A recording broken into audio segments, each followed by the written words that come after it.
asfalto irregular, castigado pelo tempo, fazia o carro trepidar de tempos em tempos, e os poucos refletores ao longo da estrada piscavam de maneira intermitente, como se estivessem à beira de apagar completamente.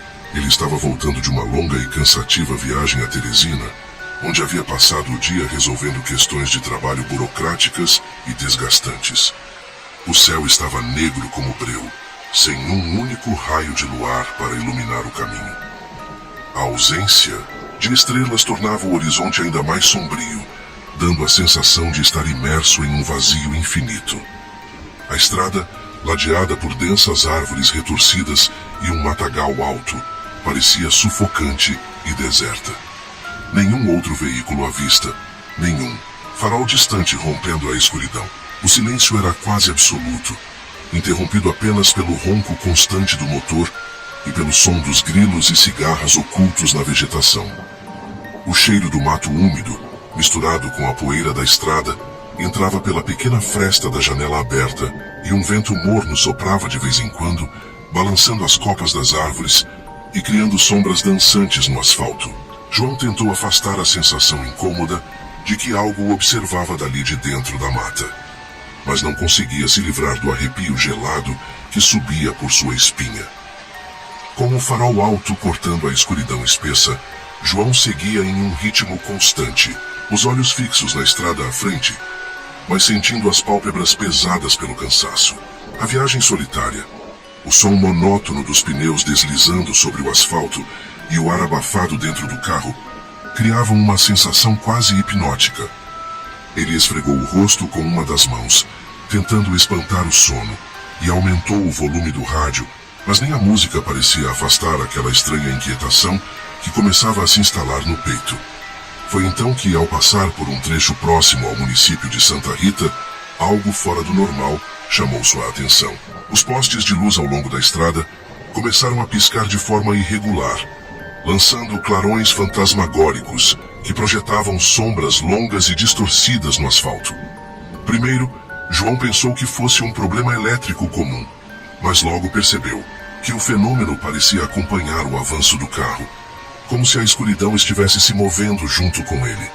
Antes que pudesse raciocinar sobre aquilo, um cheiro forte e desagradável invadiu o interior do veículo, surgindo do nada. Era uma mistura nauseante de cachorro molhado, carne queimada e enxofre. Um odor tão intenso que pareceu grudar na garganta, forçando João a cobrir o nariz com a manga da camisa. Seu estômago revirou e um arrepio gelado subiu pela espinha. Naquele momento, sem saber explicar o porquê, ele soube que não estava mais sozinho na estrada. Ele franziu a testa e reduziu a velocidade, sentindo um arrepio percorrer sua espinha. Algo estava errado. Foi quando, cerca de 50 metros à frente, algo rompeu a escuridão e se moveu lentamente de um lado para o outro da pista. No primeiro instante, João franziu a testa, pensando que fosse uma pessoa. Talvez um morador da região, alguém atravessando a estrada tarde da noite. Mas havia algo estranho naquela silhueta. Algo que fez seu coração acelerar e seus dedos apertarem o volante com força. Os faróis iluminaram uma figura alta e encurvada que caminhava de maneira desajeitada, como se estivesse forçando o corpo a se manter sobre duas pernas. Os braços eram desproporcionalmente longos, pendendo ao lado do corpo de um jeito antinatural, e suas mãos, ou o que pareciam ser mãos, quase arrastavam no chão. A coisa movia-se de forma irregular, com pequenos espasmos e tremores, como se sua estrutura óssea não estivesse totalmente adaptada àquela postura. Cada passo era estranhamente errático, os joelhos dobravam de um jeito incomum, e João teve a nítida impressão de que estava olhando para um animal tentando imitar a marcha humana, mas falhando miseravelmente. Seu peito se contraiu em puro instinto, e por um segundo, o ar pareceu ficar mais pesado dentro do carro. Isso não era humano. O coração de João disparou. Aquilo não era humano. Com um misto de pavor e incredulidade, João jogou os faróis diretamente sobre a criatura, iluminando-a por inteiro. O que viu fez seu sangue gelar. A coisa ergueu a cabeça e seus olhos brilharam em um vermelho intenso, refletindo a luz de um jeito antinatural, como os olhos de um animal selvagem na escuridão. Mas havia algo ainda pior naquele olhar. Não era apenas ferocidade, mas inteligência, uma consciência cruel, como se a criatura soubesse exatamente o que estava fazendo ali. O focinho longo e ossudo parecia um híbrido entre um lobo e algo ainda mais grotesco, salpicado de cicatrizes e coberto por pelos desgrenhados, que pareciam empapados de um líquido escuro e fétido. As narinas se abriram e fecharam rapidamente, como se estivesse farejando o cheiro do medo de João. Os dentes enormes e serrilhados reluziam à luz do farol, alguns manchados com uma tonalidade escura, como se a criatura tivesse se alimentado recentemente. O corpo, coberto de pelos grossos e desgrenhados, parecia forte e ágil ao mesmo tempo, com músculos visíveis se contraindo sob a pele, prontos para um ataque. Então, sem pressa alguma, a criatura parou no meio da pista e virou a cabeça lentamente para João. Um movimento tão suave e calculado que parecia quase humano. Mas não era. Por um breve instante, os dois ficaram se encarando. E João teve a terrível sensação de que não era ele quem observava a criatura, mas sim o contrário. Ele não era o predador naquela estrada deserta. Era a presa. O coração de João batia tão forte que ele conseguia ouvir o som pulsante em seus próprios ouvidos.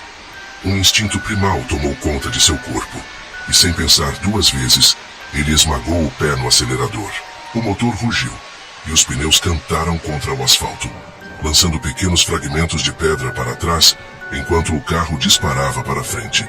Mas no exato momento em que o veículo avançou, a criatura ergueu a cabeça e soltou um uivo ensurdecedor, um som profundo e lancinante, que parecia rasgar o próprio ar ao redor. O uivo reverberou pela estrada, fazendo o vidro do carro vibrar levemente, e um arrepio frio como gelo percorreu a espinha de João. Não era um som deste mundo. Era algo primitivo, sobrenatural, carregado de uma fúria quase palpável. Antes que ele pudesse piscar, a coisa disparou para o mato ao lado da estrada, movendo-se com uma velocidade absurda, impossível para qualquer criatura daquele tamanho. Os músculos se contraíram e relaxaram em um movimento perfeito. E em poucos segundos, a silhueta monstruosa se dissolveu na escuridão entre as árvores, como se nunca tivesse estado ali. Mas João sabia que estava longe de estar seguro, mesmo enquanto dirigia em alta velocidade. Tinha a horrível sensação de que aquela coisa ainda o observava, oculta na mata, correndo ao lado do carro, esperando a oportunidade certa para atacar. Mesmo depois de deixar aquele trecho da estrada para trás, João não conseguia se livrar da sensação opressora de que não estava sozinho. Seu corpo estava tenso, os dedos agarrados ao volante com tanta força que os nós de seus dedos estavam brancos. O suor frio escorria por sua nuca e cada músculo do seu corpo parecia travado em alerta máximo. O cheiro fétido, aquela mistura nauseante de cachorro molhado, carne queimada e enxofre, ainda impregnava o ar dentro do carro. Ele tentou respirar fundo para se acalmar, mas o odor parecia grudar em sua garganta, tornando impossível afastar a sensação de que a criatura ainda estava próxima. Seus olhos iam constantemente para o retrovisor, e foi aí que ele quase perdeu o fôlego. No reflexo do espelho, entre os troncos retorcidos das árvores à beira da estrada, ele jurou ver sombras se movendo.